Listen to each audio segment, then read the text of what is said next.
Blessed and happy Friday to all of you, my dear friends, my dear brothers and sisters, my dear good people of God, faithful followers of the Daily Gospel Reflection with Father Jack, my dear kababayans.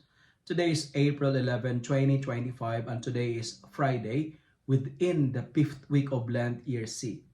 Today's Gospel is from the beautiful and the wonderful account of the Gospel of John, chapter 10, verses 31 to 42.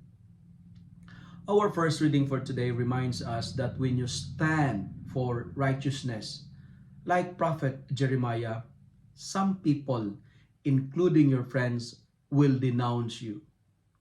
They will publicly declare that you are wrong.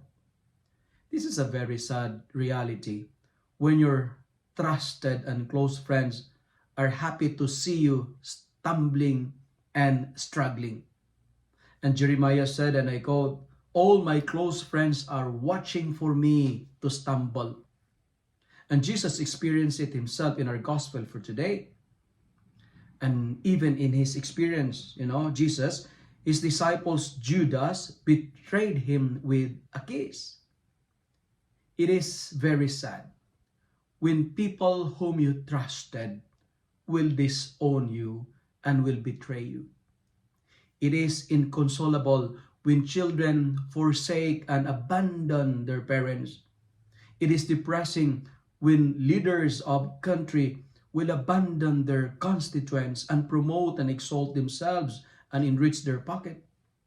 How melancholic it is when you forsake your spouse. It is very sad when people abandon their faith. But what is motivating and interesting is this. Like the experience of Jeremiah,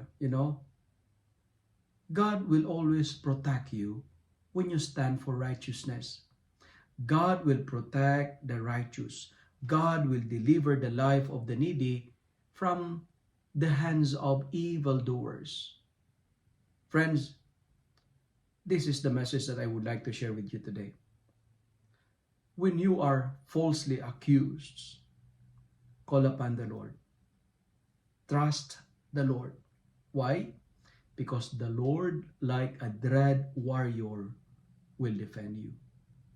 God will deliver you from all your persecutors.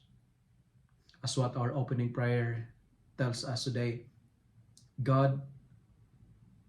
we will be set free from the bonds of sin. Sin is our mortal enemy. Sin is like the friend of Jeremiah who would like us to stumble and would like to destroy us. Let us continue to trust the Lord amidst of the persecutions and amidst of the people who would like to destroy our good reputation. Continue to trust the Lord because the Lord will be our vindicator, He will be our Savior, and God will be our protector. If you love and like this reflection, kindly share it with your friends, share it with your family, make the Word of God viral so that many will be blessed. Amen.